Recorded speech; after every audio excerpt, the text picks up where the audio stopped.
امروز 3 فوریه است و شما در پخش مستقیم برنامه خبری رادیو آزادی را تماشا دارید. شعله گلخوجه هستم. سلام. در 15 دقیقه دیگر اطراف این موضوعها صحبت می‌کنیم. 2 هفته در کرانتین صدها نفری که از چین به تاجیکستان برگشتند تحت معاینه پزشکان گرفته شدند. مایک پامپئو وزیر امور خارجه آمریکا در ازبکستان با همتایان خود از آسیای مرکزی دیدار می‌کند.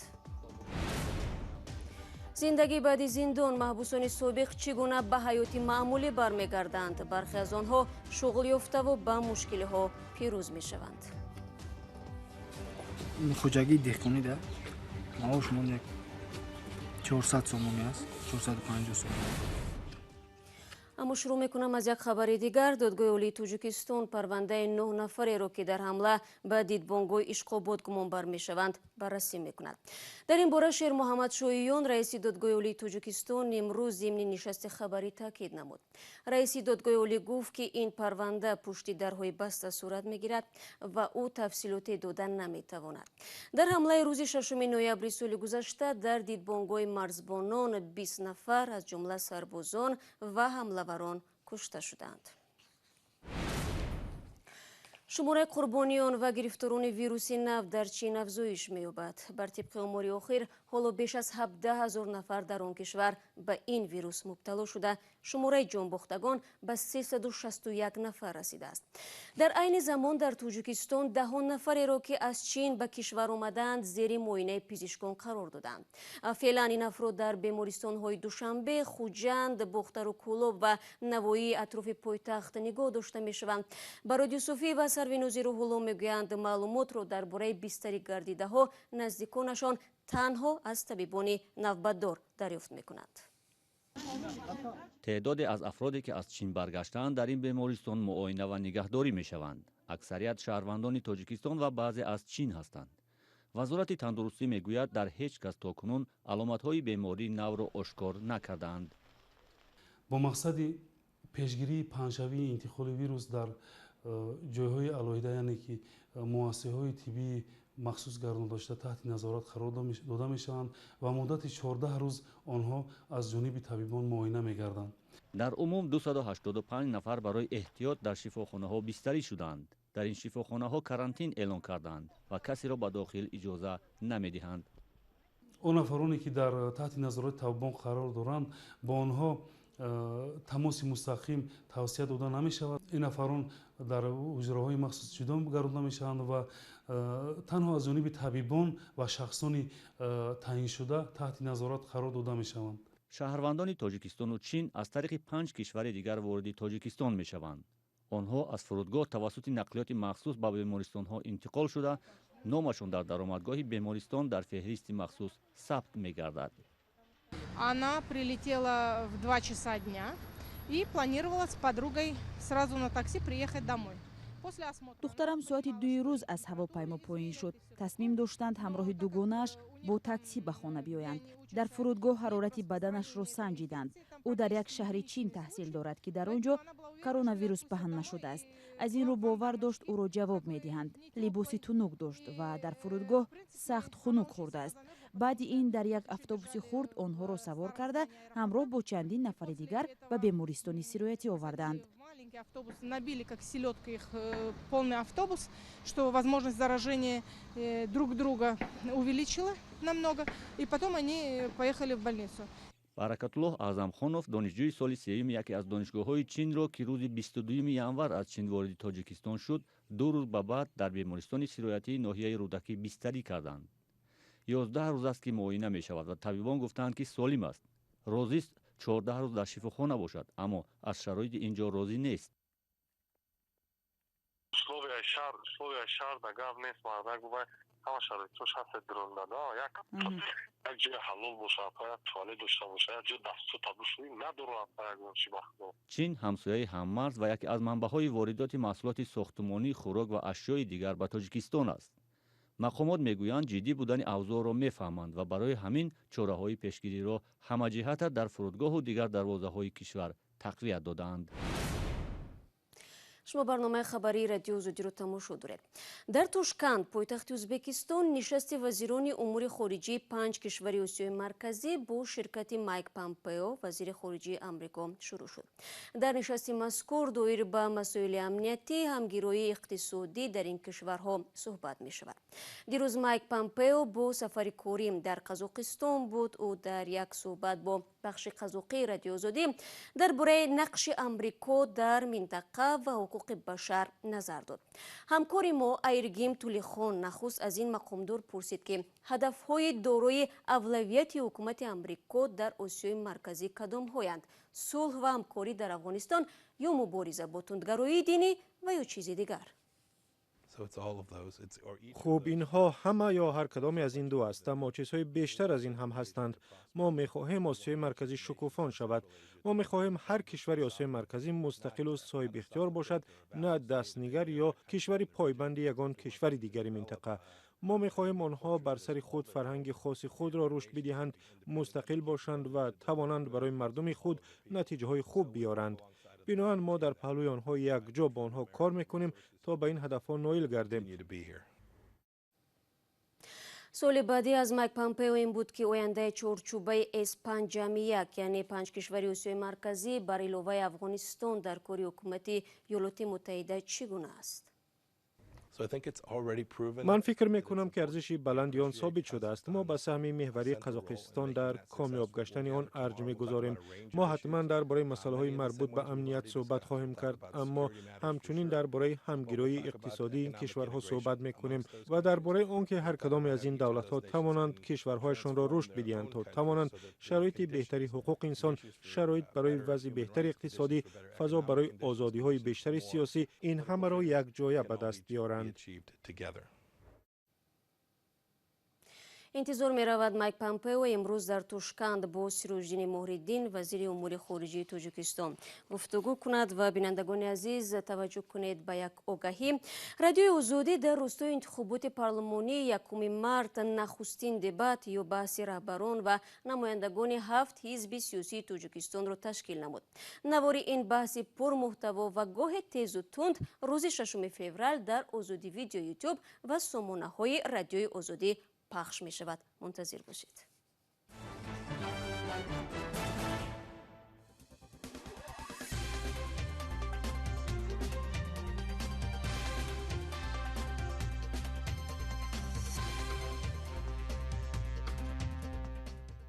شما بگید که شفاف نمی‌گذرد. برای چی شفاف نمی‌گذرد؟ یگان دولت، یگان حکومت با کمیسیون انتخاباتی دخالت کردنش لازم نیست. барномаи хабариро идома медиҳем. бо гузашти 3 моҳ аз ба иҷро даромадани қонуни авф дар Тоҷикистон, бархе аз маҳбусони авфшуда бо содир кардани ҷинояти такрорӣ дигарбора пушти панҷара рафтанд. бархе аз коршиносон тахмин мезананд ки ба эҳтимоли зиёд бекорӣ ва набуди шароит барои ба ҳаёти маъмулӣ баргаштани маҳбусони пешин ба ин вазъ сабаб шудааст. мақомот дар вилояти Хатлон мегӯянд, то ҳадди имкон баъзе аз собиқ маҳбусонро бо ҷойи кор таъмин намудаву кӯмак пулӣ ҳам доданд. орзуи Карим дар ин бора гузориш дорад. дилмурод розиев, сокини ноҳияи қубодиён, баъди 4.5 соли ҳабс тибқи қонуни авф озод шуд. дилмурод барои фурӯши маводи мухаддир паси панҷара рафт. 3 моҳ пеш ки озод шуд, дар фикри он буд ки чӣ гуна зиндагии хонаводаи 6 нафареро мечархонад. баъди пурсуҷӯ дар як мағозае дар ноҳия ҷойи кор пайдо кард. оз хоҷагӣ деҳқонӣ ҳамин заминода кишт кардагиам кору қай нестем, соҳиби ҳамин магазин да кор кастем. ҳамин магазинда якни мо бекор будам. ман гуфтам хай зиндагиро пеш бурдан дар кор. баъд гуфтан ки ҳам хел чи ташкилот даста ки давлат ёрдам мекунад. баъд хай рафтам муроҷиат кардам раисара. фаридун каримови 28 сола 9 соли умрашро дар зиндон гузарондааст. барои дуздӣ ва ҷалби ноболиғон ба дуздӣ ҳабс шуда буд. фаридун барои тӯи арӯсияш омодагӣ дорад. баъди озод шудан дар хоҷагии кишоварзӣ ба кор шурӯъ кард ва 450 сомонӣ мегирад. баъди омадани ман зиндон дар ҳамуҷа як шуғли авҳолӣ ба чизи давлатӣ аст ва اونجا رفتم کارمون تمرین کردم با کار. یک بار کمک پولی گرفتیم و دو بار دیگر انشاءالله میتونم. محبوسان سابق میگویند برایشان پیدا کردن جای کار مشکل است و نه همه آنها بعد بیرون آمدن از زندان راه زندگی را به آسانی پیدا میکنند. از 1800 نفری که در ولایت ختلان طبق قانون عفو آزاد شدند، تنها 27 نفر و مقامات با جای کار تامین نمودند. اونا طبقه آسیب پذیر که هستند، ما با کارخانه و تشکیلات ها فهمیدیم که آنها رو هم از جهت مادی و از جهت معنوی آنها رو به کار تامین کنند. جامعه شناسان میگویند اکثریت محبوسان سابق در آزادی عادت نکردند و از نگاه جامعه هراس دارند. باید بگیم که آنها چون در محبس در اصلاح شدن، می توانند که آنها شاید دیگر به همون کاری که دست داده بودند دیگر اصلا دست نزنند، چون پاداشی کشیده خش را گرفته‌اند و می‌خواهند که کار پیدا کنند برای ریسک زندگی خود را پیش برند، مبلغ دریافت کنند، اما از طرف کارفرماها به بیشتر آنها یا که به اکثر آنها باوری خیلی کم است. سازمان‌هایی که با سابق محبوسان کار می‌کنند میگویند مناسبت مردم باوری نداشتن به آنها و مشکل در تهیه سند از مانع‌های بازگشت زندانیان سابق به زندگی معمولی است. مقامات نیز این را تصدیق می‌کنند و میگویند که پیدا کردن جای کار برای آنها دشوار است. ҷурабек муродов, ҳунарманди мардумии иттиҳодии шӯравӣ, ахиран бо барномаи нави худ дар душанбе ва вилояти суғд ҳунарнамоӣ кард. Ин овозхони номдор атрофи иҷодияташ бо ҳамкори мо Искандари Фирӯз суҳбат дошт. ҷурабек муродов аз ҷумла гуфт, ки мехоҳад дар саҳнаҳои кишварҳои ҳамсоя барнома иҷро кунад. خدا خواهد نیتم که این برنامه‌های ازبکستان، بازم قرقیزستان، بازم ترکمنستان، سفرهای از سری نو، همون رشته‌های کنده شده از در بندید. فکر میکنید سرمایه گذاری عرصه فرهنگ از بودجه تاجیکستان برای رشد آن کفایت میکند یا نه؟ وقتی شوروی اگر شما خلق نبیاد، ما پلن پر میکنیم، پلن دولت ها. 30 سال فیلرمون ما فقط پلن پر کردیم، میلیون دولت به پول آوردیم. یکی ما هم معاش میفتیم، یکی میرسید هم معاش. حاضر ما همین انسامبل ما یک قدرت نداریم که گرفته سمرقند بریم یا 30 نفر که ایجادکار نمیتوانیم فرغانه بریم، حتی نمیتونیم دوشنبه بیاریم. کدام بودجه میرسه؟ این معاش هایی که حاضر هنرمندا ما خنده آور است. شما تا جای اطلاع دارم 4 پسر دارید. خدا بشکر. یکی از اونها آوازخوان است. جانبیک. شما سروده های او رو چگونه ارزیابی میکنید؟ جانبیک اول دایره همین سروده ششمخان وای کردم. یک روز فقط همین استراده وای شد که معمول شد. همین رفت استراده. بعد یک روز گفت که من همین استراده میرم. من اول سال دقت شدم کمتر. یکی با فکر کردم گفت که من سروده شماختی خانم، من سروده جوربیک مرادف که پچق شده میرم. من باید رای خودم ایامم. من باید که صحنه جانبیک شوم.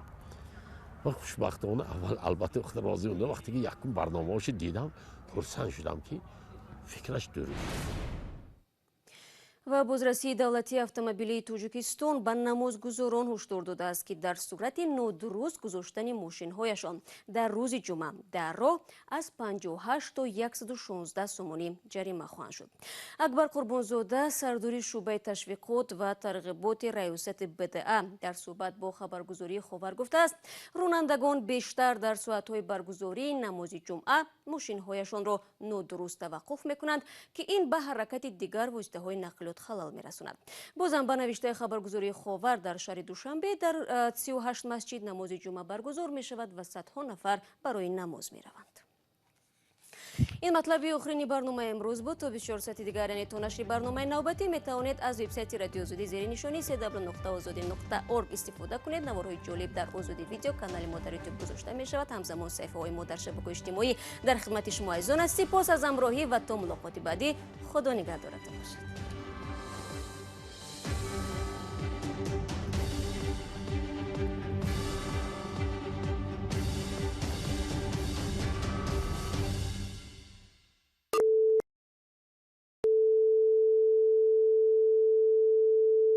This is Radio Free Europe, Radio Liberty, Praha.